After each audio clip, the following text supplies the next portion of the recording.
Bismillahirrahmanirrahim. You are watching our channel.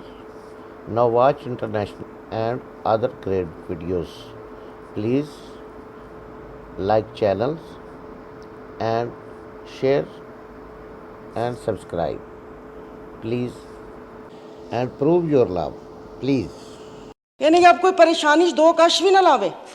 Sir वो सवाल करना था वज़ीर कानून साहब से। उठते ही सारी बातें हुई।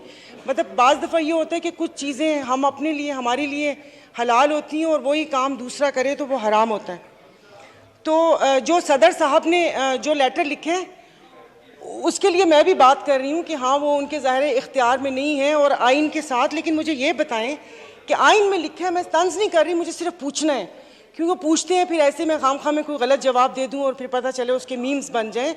तो ये जब असम्बलियाँ टूटने के बाद आइन में लिखा हुआ है कि 90 दिन के अंदर इलेक्शन ज़रूरी हैं, तो मतलब अगर उन्होंने गलत किया है सदर साहब ने, तो आप इसका सही कर दें। और वो इतने बोदे से बहाने हैं, वो ऐसे ही हैं कि अब्बू नहीं मान रहे, इस्तिखारे में ना आइए, तुम्हारी मेरी ज़ात नहीं मिलती। मतलब ये इस किस्म के बहाने हैं। तो इसका मतलब ना ही होती है। तो वो मेरा एक सवाल ये था सर। फिर दूसरी बात, ये तो सवाल था ना, फिर इसके ऊपर थोड़ा सा वो मैंने टिकट्स के बारे में पूछना था कि ये मतलब जो सागदार साहब, मतलब ये सिर्फ पीआईए के लिए, क्योंकि अब ये जितना आपने वो कर दिया है बिजनेस क्लास की टिकट्स के, अव्वल तो पीआईए में बिजनेस क्लास है ही नहीं। 320 में एक छोटा सा पर्दा लगाकर वो इकॉनमी प्लस बनाया हुआ है, और जो बिजनेस क्लास है वो भी ऐसे कि आप गलती से सीट रिक्लाइन कर लें तो फिर क्रू ही आके उसको धक्का दे के पीछे करेगा, वो नहीं होगा। इसका मतलब है कि ये यहाँ से तो ठप हो गया। और सर ये सिगरेट का आपने वो लगाया है, मतलब ये मजाक नहीं है, शायद आप इसको मजाक में लें।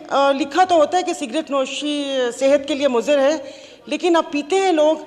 यानी कि आप कोई परेशानी दो कश भी ना लावे उसके वो भी। और सर ये जो जितनी भी टोबैको कंपनीज हैं ये तो सारी वो टैक्स फ्री जोन में है। बल्कि पेशावर में एक फैक्ट्री है, वो सारी फैक्ट्री पेशावर में है, उसका गेट दूसरी तरफ है, वो वहाँ से ट्रक निकलता है। और माशाल्लाह ये सारे तो अपने सेनेटर हैं, क्योंकि मैंने वो 2-3 के पास वो सेनेटर्स नाम से छोटे छोटे सिगार और सिगरेट्स देखी है। तो ये टैक्स इनसे मतलब कौन लेगा? मतलब टैक्स तो कर दिया ही, क्या ये इनको टैक्स देंगे? और सर मेरे से आपसे एक और बात कि मतलब जो हमारे कराची में जो हॉस्पिटल्स वगैरह हैं, मैंने सिर्फ अपनी उसके लिए, क्या वो टैक्स देते हैं? मतलब हमारे जो इर्द गिर्द मेरे इलाके में साउथ सिटी, ज़ियाउद्दीन और ये वाले हॉस्पिटल हैं, अभी एक का टेस्ट मेरी फैमिली में हुआ, एक क्या वो कहते हैं उसको, लेप्रोस्कोपी नहीं, मैं भूल गई सर, वो जो उसका होता है मैदे का टेस्ट होता है, एंडोस्कोपी और क्लोनोस्कोपी।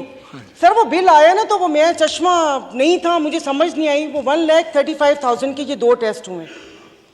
और अगर यहाँ पीएनएस शिफा को देख लें तो ये इसकी ज़मीन तो चैरिटी वो थी ना, तो यहाँ पर कौन सा इलाज होता है? तो ये हॉस्पिटल्स में आपसे ये पूछना चाह रही हूँ कि ये जो कराची के जो कसाब बैठे हुए हैं, जो उल्टी छुरी से खाल उतारते हैं कि जहाँ पर आप जाएं तो मेरे ख्याल में आधी जायदाद उनको देकर ही वापस आएँ, तो क्या वो टैक्स के धारे में शामिल है? और सर ये जो यहाँ पर ब्रांड्स हैं, चार्ल्स एंड कीथ हो गया और बाकी जो भी कपड़ों की ब्रांड्स हैं, जो डिज़ाइनर्स हैं, क्या ये भी टैक्स के धारे में शामिल है?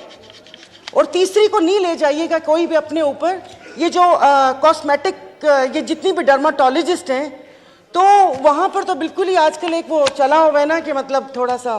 सर एक तो ये जो शादी ब्याह की तकरीबात के ऊपर जो और उसके ऊपर टैक्स लगे हैं, वो सिर्फ बताने में 10% है। 10% शादी हॉल का, 10% खाने का, और टोटल बिल के ऊपर जो जीएसटी होगा उसका।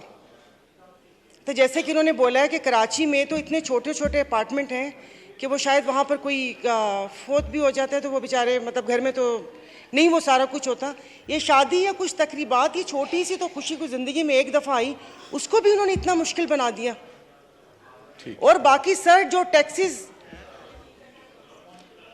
और दूसरा जो इसका है वो कैपिटल टैक्स के लिए है कि जो कैपिटल टैक्स लगाया है कि इसमें जो इन्होंने एक लमसम सा बताया कि ये इतना होगा, तो उसमें तो जो कंपनीज हैं वो तो फिर रजिस्टर्ड ही नहीं करवाएंगी अपने आप को स्टॉक एक्सचेंज में।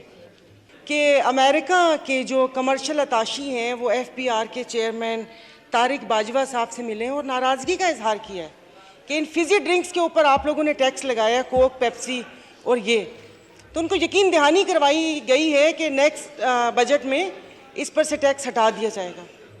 यानी कि जो अपने मुल्क का, अपने पाकिस्तान का मशरूब है, जो दुनिया में जाना चाहता है, उसके ऊपर टैक्स लगा दिया। और जैसे कि मौलाना साहब ने कहा कि एक ही तो अय्याशी है, रोज़े के बाद पीने को दिल करता है कि ठंडा ठंडा कुछ शरबत, रूह अफ़ज़ा दूध में मिलाकर या वैसे पिएं।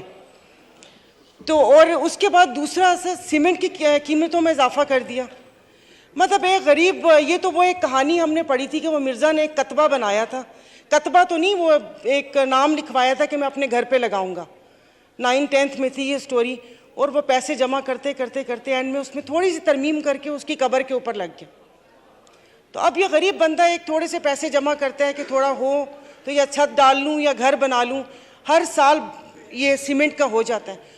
तो इसमें कुछ ऐसा होना चाहिए कि बिल्डर्स के लिए मैं नहीं बोल रही, क्योंकि बिल्डर्स तो जो जिस वक्त जो अभी प्राइसेस हैं अपार्टमेंट्स की 12 करोड़ 15 करोड़, वो तो आई डोंट नो कौन ले सकता है, गरीब बंदा नहीं ले सकता। तो थोड़ी इसके ऊपर गरीबों के लिए नज़रसानी कर लें, क्योंकि फिर वो नहीं रहेंगे तो फिर हम क्या करेंगे।